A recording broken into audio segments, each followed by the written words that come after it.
রাসূল বলেন, মান ওয়াজাদা সাআতান লিয়াইদাহি ফালা ইয়াকরুবান্না মুসাল্লানা।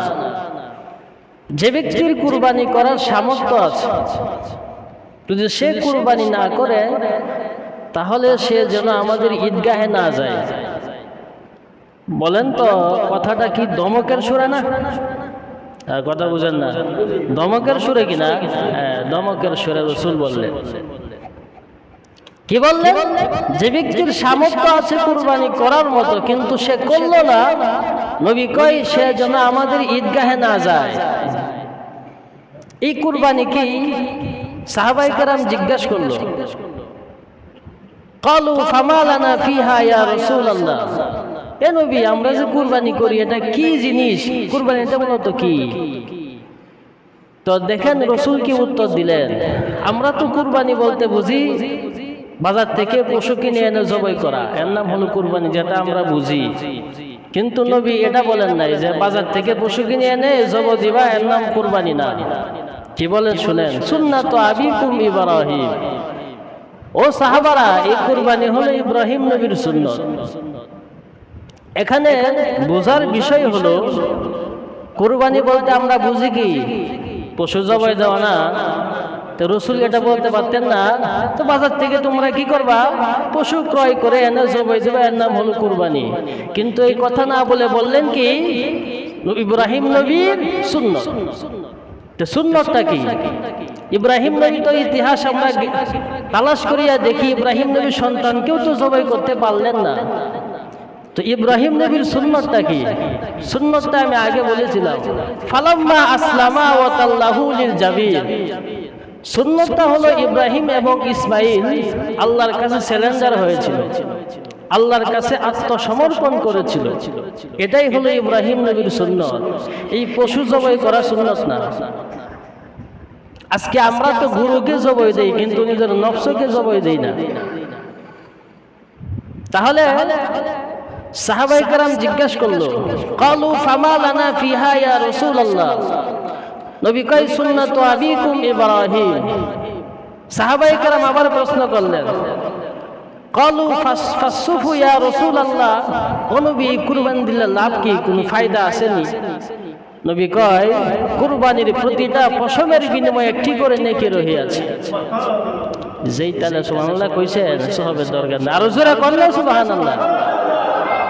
এই তো মোটামুটি টাওয়ার দেবাস, আমি কুরবানি দেই না বলবো কে সুবহানাল্লাহ, সবের দরকার নেই। হ্যাঁ, আম্মা বা'দু ফাআউযু বিল্লাহি মিনাশ শাইতানির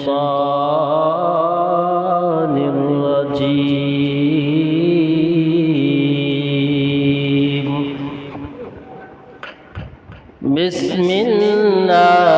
বিসমিল্লাহির রাহমানির রহিম।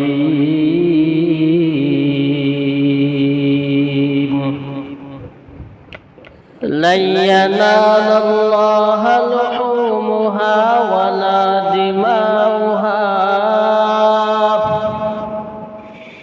ওয়ালাকিন ইয়ানালুহুত তাকওয়া মিনকুম।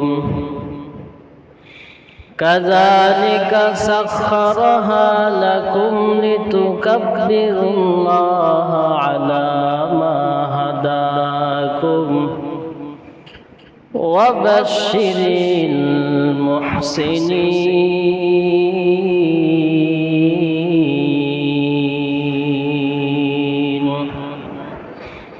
وقال النبي صلى الله عليه وآله وسلم يا أيها الناس على كل أهل بيت في كل عام أضحية أو كما قال النبي عليه الصلاة والسلام صدق الله مولانا العظيم وصدق رسوله النبي الكريم ونحن على ذلك من الشاهدين والشاكرين والحمد لله লিল্লাহি রাব্বিল আলামিন।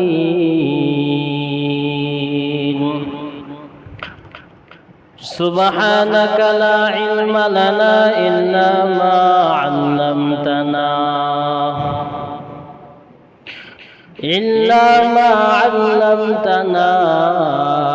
ইন্নাকা আনতাল আলিমুল হাকীম। রব্বি ইশরাহ লি সাদরি ওয়া ইয়াসসির লি আমরি واحلل عقدة من لساني يفقه قولي.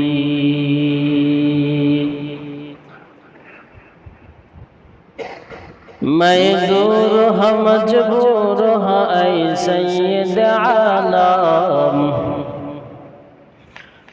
मैं दूर हाँ मजबूर हाँ ऐ सैयद आलम।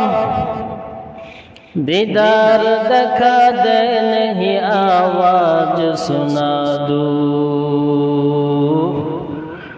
दीदार दिखा दे नहीं आवाज सुना दो।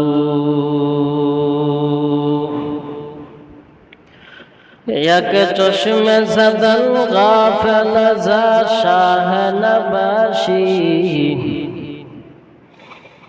یک چشم زدن غافل ز شاه نباشی، شاید که نگاه کند آگاه نباشی، شاید که نگاه کند آگاه نباشی۔ الفت میں برابر کے وفا ہو کے جفا ہو، الفت میں برابر کے وفا ہو کے جفا ہو، ہر چیز میں لذت ہے اگر دل میں مزہ ہو، ہر چیز میں لذت ہے اگر دل میں مزہ ہو۔ الحمدللہ، نہایت قابل احترام رب করিমের দরবারে হাজারো শুকর যে আল্লাহ তাআলা আপনি আমাকে দুনিয়ার কাজকর্ম থেকে ফারেক করে 10 মায়ের 10 সন্তানকে আপন হয়ে আল্লাহর ঘর মসজিদে আসা এবং বসার তৌফিক দান করলেন। এজন্য আমরা সকলে শুকরিয়া থান পড়ি আলহামদুলিল্লাহ। কুরবানি কিন্তু একবার আমাদের নাকের ডগায়। কেউ কুরবানির পশু কিনছে, কেউ কিনতেছে, কেউ কিনবে। তো যেহেতু কুরবানি একবারে কাছে, এই কুরবানিকে সামনে নিয়ে আজকে বিভিন্ন কিছু মাসালা বলা হবে, যেগুলি কুরবানির জন্য খুব গুরুত্বপূর্ণ মাসালা। আমি বলার পরে অনেকে বলবে হুজুর জীবনে আর কোনো সময় শুনিই নাই কুরবানির এমন মাসালা আছে। তো আগে আমরা শুনবো কুরবানি করবে কে, কার উপরে ওয়াজিব, এবং কি পশু দ্বারা কুরবানি করবে, এবং কখন করবে, কি সিস্টেমে করবে, পদ্ধতি কি হবে, কাইফিয়ত কি হবে। আগে আমরা শুনবো কুরবানি কার উপরে ওয়াজিব। এর আগে আমরা কুরবানির একটু ফজিলত শুনি। হাদিস শরীফে আল্লাহর রাসূল বলেন, যারা সামর্থ্যবান, সামর্থ্য থাকা সত্ত্বেও যারা কুরবানি করে না, রাসূল বলেন মান ওয়াজাদা সাআতান লিয়াইদাহি ফালা ইয়াকরুবান্না মুসাল্লানা। যে ব্যক্তির কুরবানি করার সামর্থ্য আছে, যদি সে কুরবানি না করে তাহলে সে যেন আমাদের ঈদগাহে না যায়। বলেন তো কথাটা কি ধমকের সুরে না? কথা বুঝেন না, ধমকের সুরে কিনা? হ্যাঁ, ধমকের সুরে রাসূল বললেন, কি বললেন? যে ব্যক্তির সামর্থ্য আছে কুরবানি করার মতো কিন্তু সে করলো না, নবী কয় সে যেন আমাদের ঈদগাহে না যায়। এই কুরবানি কি? সাহাবায়ে কেরাম জিজ্ঞাসা করলো, ক্বালু ফামা লানা ফিহা ইয়া রাসূলুল্লাহ, এ নবী আমরা যে কুরবানি করি এটা কি জিনিস, কুরবানিটা মূলত কি? তো দেখেন রাসূল কি উত্তর দিলেন, আমরা তো কুরবানি বলতে বুঝি বাজার থেকে পশু কিনে এনে জবাই করা, এর নাম হলো কুরবানি, যেটা আমরা বুঝি। কিন্তু নবী এটা বলেন নাই যে বাজার থেকে পশু কিনে এনে জবাই দিবা, এর নাম কুরবানি না। কি বলেন শুনেন, সুন্নাতু আবিকুম ইব্রাহিম, ও সাহাবারা এই কুরবানি হলো ইব্রাহিম নবীর সুন্নত। এখানে বোঝার বিষয় হলো কুরবানি বলতে আমরা বুঝি কি? পশু জবাই দেওয়া না। তো রাসূল এটা বলতে পারতেন না, তো বাজার থেকে তোমরা কি করবা? পশু ক্রয় করে এনে জবাই দেবে, এর নাম হলো কুরবানি। কিন্তু এই কথা না বলে বললেন কি ইব্রাহিম নবীর সুন্নত। তো সুন্নতটা কি? ইব্রাহিম নবী তো ইতিহাস আমরা তালাশ করিয়া দেখি ইব্রাহিম নবীর সন্তানকেও তো জবাই করতে পারলেন না। তো ইব্রাহিম নবীর সুন্নতটা কি? সুন্নতটা আমি আগে বলেছিলাম, ফালাম্মা আসলামা ওয়া তাল্লাহু লিল জাবির। সুন্নতটা হলো ইব্রাহিম এবং ইসমাইল আল্লাহর কাছে সারেন্ডার হয়েছিল, আল্লাহর কাছে আত্মসমর্পণ করেছিল। এটাই হলো ইব্রাহিম নবীর সুন্নত, এই পশু জবাই করা সুন্নত না। আজকে আমরা তো গরুকে জবাই দেই কিন্তু নিজের নফসকে জবাই দেই না। তাহলে সাহাবায়ে কেরাম জিজ্ঞাসা করলো, ক্বালু ফামা লানা ফিহা ইয়া রাসূলুল্লাহ, নবী কয় সুন্নাতু আবিকুম ইব্রাহিম। সাহাবায়ে কেরাম আবার প্রশ্ন করলেন, ক্বালু ফাসসুফু ইয়া রাসূলুল্লাহ, ও নবী কুরবানি দিলে লাভ কি, কোনো ফায়দা আসেনি? নবী কয় কুরবানির প্রতিটা পশমের বিনিময়ে একটি করে নেকি রহিয়াছে। যেই তাহলে সুবহানাল্লাহ কইছেন, সবের দরকার নেই, আরো জোরে করলে সুবহানাল্লাহ। এই তো মোটামুটি টাওয়ারতে বাস, আমি কুরবানি দেই না বলবো কে সুবহানাল্লাহ, সবের দরকার নেই। হ্যাঁ, সাহাবায়ে কেরাম আবার প্রশ্ন করলেন, নবী ভেড়া দুম্বার বেলায় কি তা? নবী বলেন, হ্যাঁ, ভেড়া এবং দুম্বার বেলাও এক একটি পশমের বিনিময়ে কি একটি করিয়া নেকি রহিয়াছে।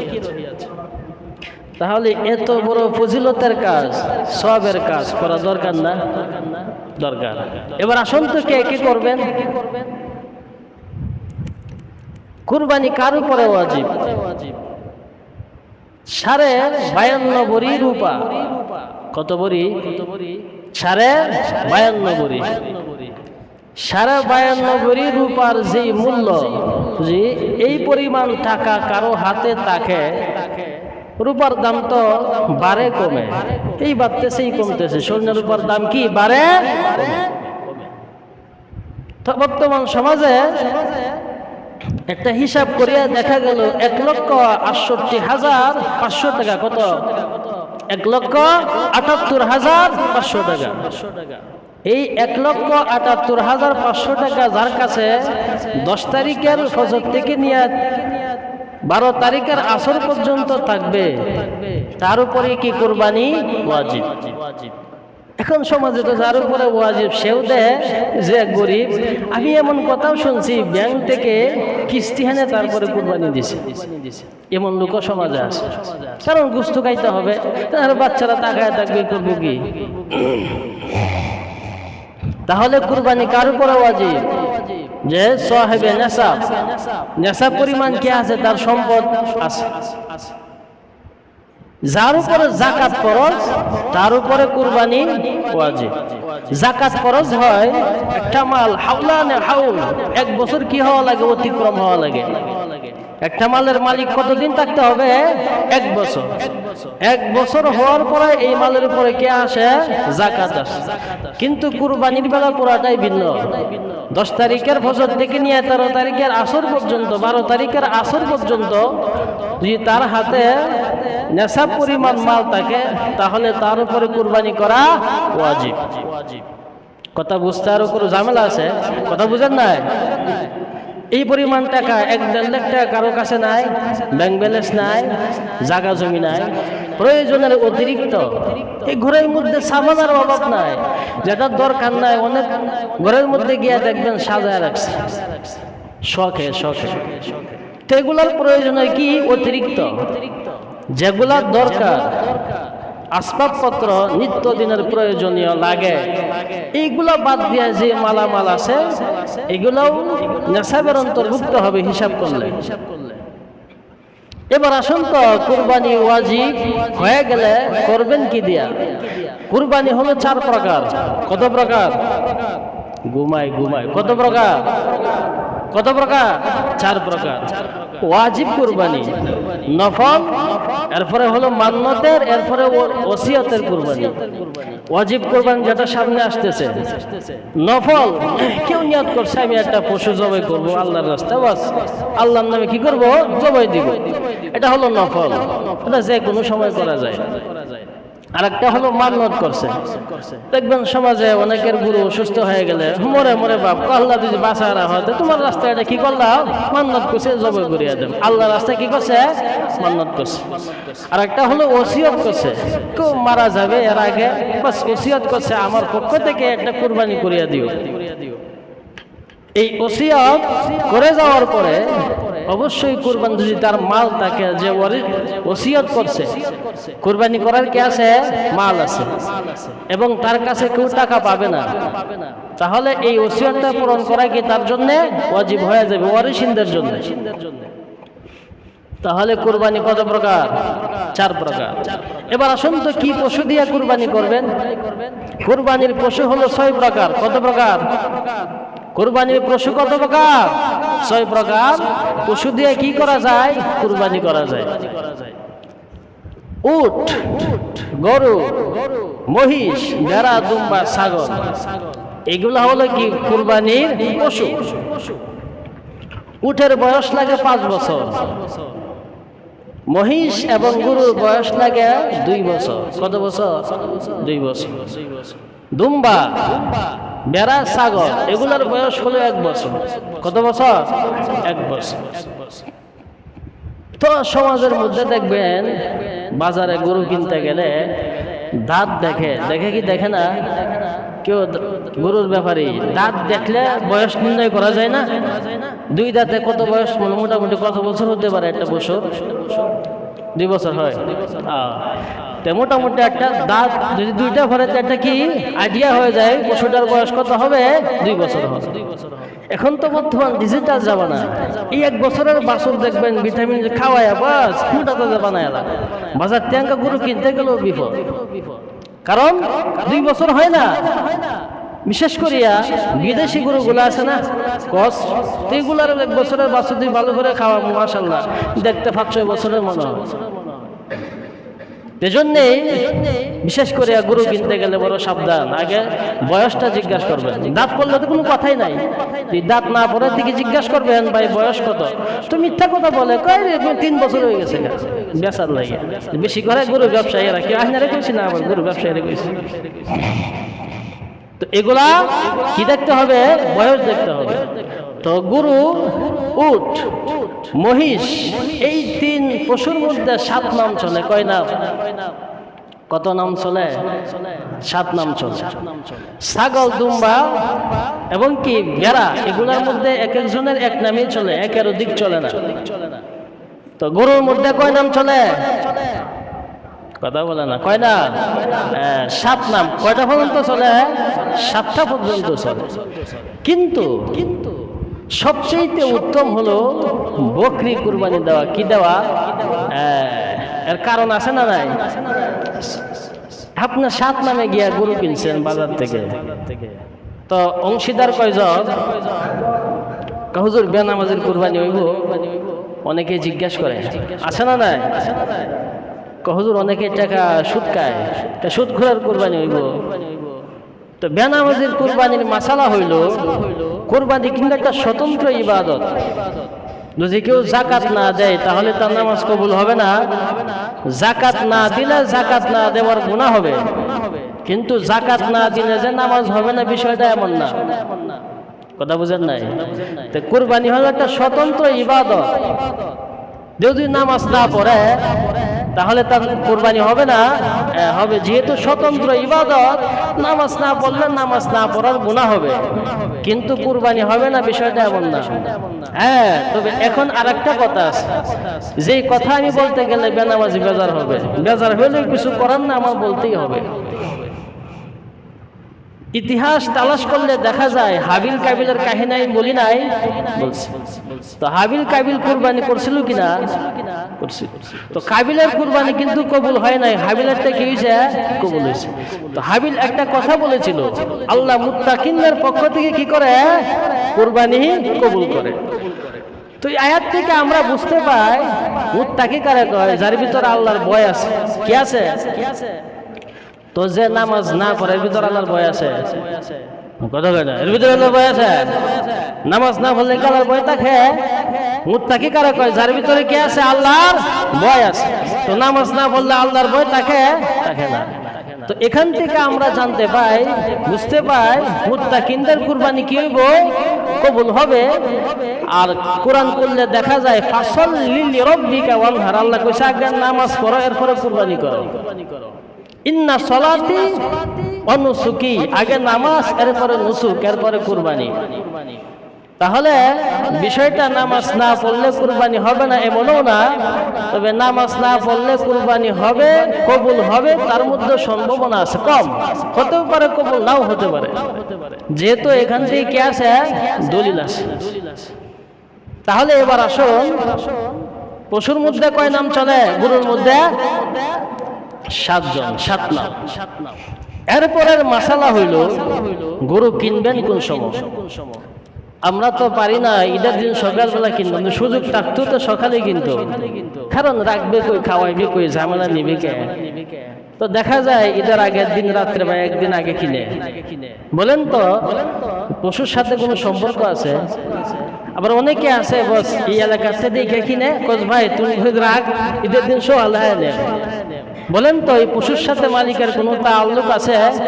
মোহাব্বত আছে? না। যদি পশুটা কিনা বাড়িতে আনতেন, 2 দিন নিজ হাতে খাওয়াইতেন, গোসল করাইতেন, তো একটা মোহাব্বত হইল কিনা? আপনি দেখেন তো একটা ঘরের গরু জবাই করিয়া যেই পরিমাণ একটা অন্তরের মধ্যে, আপনার সামনে জবাই করলে চোখ দিয়ে পানি আসবে না? আর একটা গরুকে যে আপনি 3 বছর পালেন, যে গরু আপনার সামনে জবাই দেয়, চোখ দিয়ে পানি আসবে কিনা? মোহাব্বত লাগবে কিনা? এবার দেখেন তো, যে আপনার নিজ হাতে পাললেন, নিজ হাতে লালন পালন করছেন, এজন্য কি তার প্রতি মায়া আছে না? না। তো বাজার থেকে আইনাই খালি ফুটাই দেন নাকি? 2 দিন আগে কিনেন, বাস রাখার মতো ব্যবস্থা থাকে, 3 নাই কিনে, অসুবিধা কি? নিজ হাতে খাওয়ান, গোসল করা। তাহলে মোহাব্বত বাড়বে না কমবে? জবাই করলে একটু টান আসবে না? না।